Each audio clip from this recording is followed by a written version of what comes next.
Happy holidays and welcome everyone. I'm Rose Oatley and today we're going to be making 2-layer pumpkin and cheesecake squares with caramel that'll be the talk of your party.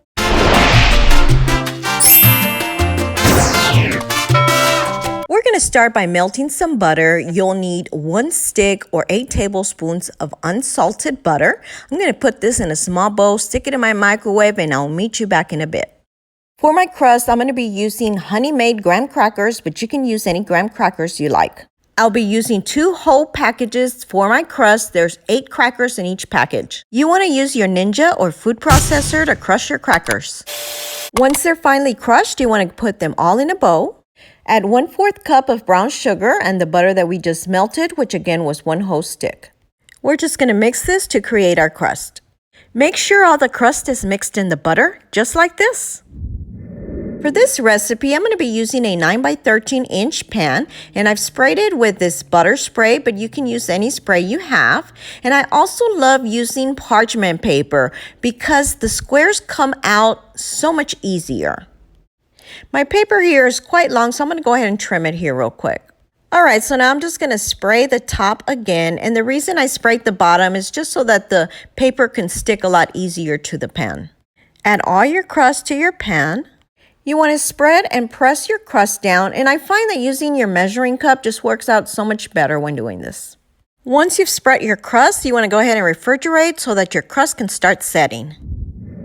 In the meantime, we're going to be working on our filling, and I have 4 packages of Philadelphia cream cheese that I left on my counter to soften for about 2 hours. Now, make sure that you use the regular kind of Philadelphia cream cheese and you do not use low fat, otherwise it won't work. All right, so let's go ahead and put our 4 packages in a large bowl. I've got all 4 packages in here. Again, make sure that your cream cheese is softened. And I'm going to be adding 2 teaspoons of vanilla extract. Add 1/4 teaspoon of sea salt. 1.5 cups of regular sugar. We want to bring this to our mixer, and we're going to start mixing at a low speed, gradually increasing. Now, I'm only going to mix about a minute because then I'm going to be adding some eggs in here. The reason you use softened cream cheese is because it's going to mix so much better. If you take it straight out from the fridge, it's not going to mix that well. All right, so now I'm going to add 4 large eggs. We're going to continue mixing this. Again, just make sure you start off slow, otherwise it'll splatter on you everywhere. And then just increase the speed gradually. You just want to mix until everything is nice and smooth and creamy. Go grab your crust from the refrigerator, and now we're going to add about half of the filling into our pan. You want to just spread it evenly. I think I'm going to add a little bit more, about a couple more spoonfuls or so. So it'll be just a little more than half of the mix. After this, we want to refrigerate for 1 hour, which is very important so your bottom layer can start setting. In the meantime, for our second layer, we're going to start with 1 teaspoon of ground cinnamon and 1 teaspoon of pumpkin pie spice. I'm going to set my spices aside. We're also going to be using this pumpkin puree. I've got 1 can here that we want to pour into our bowl with the rest of our cheesecake mixture. I'm also going to grab my spices and pour them in here. Again, this is 1 teaspoon of cinnamon and 1 teaspoon of pumpkin pie spice.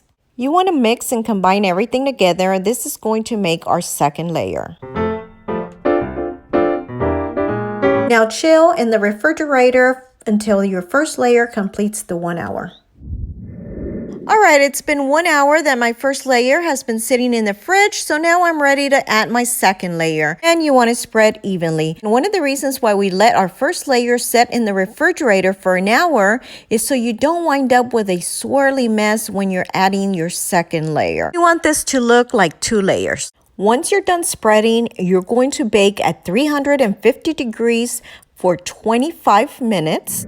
While baking, we're going to make a delicious strudel crumb topping that'll go perfect. And we'll start with 1 cup of brown sugar, 1 cup of all-purpose flour, 2 teaspoons of vanilla extract, add 1 teaspoon of ground cinnamon, Okay, we're also going to be using 1 stick or 8 tablespoons of unsalted butter. Now this is softened butter. Make sure that it's softened, so you want to let it sit out for about an hour, a little bit more than an hour. Okay, very important that it's softened and that it's not melted, okay? Very important because this is what's going to create our strudel crumb topping. All right, I'm going to be using my hand mixer here since my other one is in the dishwasher. And we want to go ahead and mix this until you get that nice strudel topping. And you probably want to use a little bit larger bowl than I did here because I had a few splatters. Then you want to just keep mixing until you get that nice strudel type topping. Make sure you start at a low speed and then gradually increase your speed. And this is looking really good. This is what I want. After the 25 minutes of baking, you want to pull it out so that you can add the topping we just made. And then we're going to bake an additional 30 minutes at 350 degrees. Once done, let it cool, then place in your refrigerator, preferably overnight until it's nice and cool before slicing. Once cooled, I like to cut into 3 rows first. Then I cut 4 rows across. This will make 12 squares. Make sure that you wipe your knife in between each cut so that you can have nice clean layers.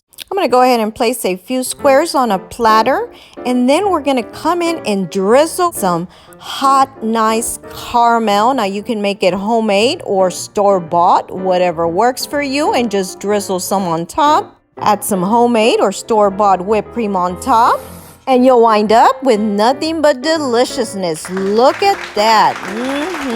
Yummy. If you enjoyed the video, please give it a like and share with your friends. If you haven't already subscribed, please be sure to do so below or hit my little picture on the side. Also, don't forget to hit the little bell to get notified of all of my new videos, and please be sure to check out these links on the side. Share with your friends. Thanks for watching and your support.